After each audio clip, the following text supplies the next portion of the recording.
Hello, this is the TradeSite U.S. Stocks and Futures Market Preview for Tuesday, the 11th of June, 2019. Hope you had a good trading day on Monday. Here's a look at the ES front month futures contract. This is the daily chart of the broad market in futures form, and we didn't do a lot today. We're gapped up and kind of sat there at the end. We tried to go higher, didn't work out. Tried to come back, ended up closing about where we opened.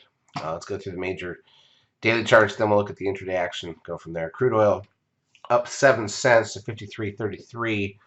That's nothing, obviously. Gold up $4.10, hanging near highs of the year. So the S&P was up 13.39. Again, most of that was the gap. The Nasdaq 100 was up 84.64. It did close a little higher than it opened, to gap there as well. Gap and go-ish type day. Note that we've had like 4 gap ups in a row on the Nasdaq here. The SOX up 35.08. Puts us right back where we were about a year ago. Biotech's down 15.72, also sitting about where we were a year ago. The Russell up 9, down for the last year. The VIX down 36 cents to 15.94. Trend closes at 1.24. That puts the 10-day at 1.12. Nasdaq volume 2 billion shares, puts the 10-day moving average at 2.2 billion.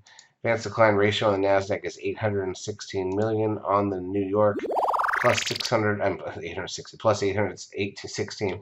On the New York, plus 645. So more stocks up than down on both sides here. Google made a little money on that today, up 14.39. Gapped up, used the pressure threshold, and then closed right on the 10-day moving average, though. Notice that. Apple up 2.43. Netflix loses $8.86. This thing has been so flat. It's sitting exactly where it was 5 months ago. And it hasn't gone far either way the whole time.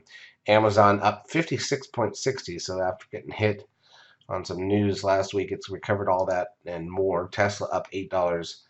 Facebook up $1.47. Also closes on the 10-day moving average. Goldman Sachs up $4.31.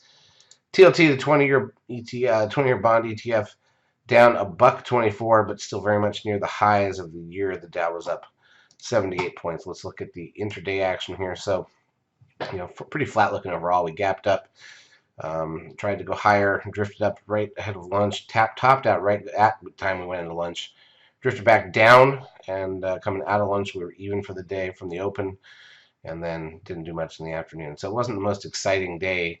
Nasdaq side's a little bit stronger, closed a little bit higher than where it opened, whereas the ES closed a little bit lower than where it opened. Nothing on the charts to really give you a signal, so there's nothing to discuss there. In terms of economic data on Tuesday, we've got the NFIB Small Business Index at 6 a.m., who's up that early Eastern time, and the PPI at 9:30. At some point during the day, we'll get the IBD TIP Economic Optimism number, and that is it. Charts as usual brought to you by eSignal. If you've not yet taken a trial of our services, feel free to do so. We will help you out for a couple weeks. Have a great trading Tuesday.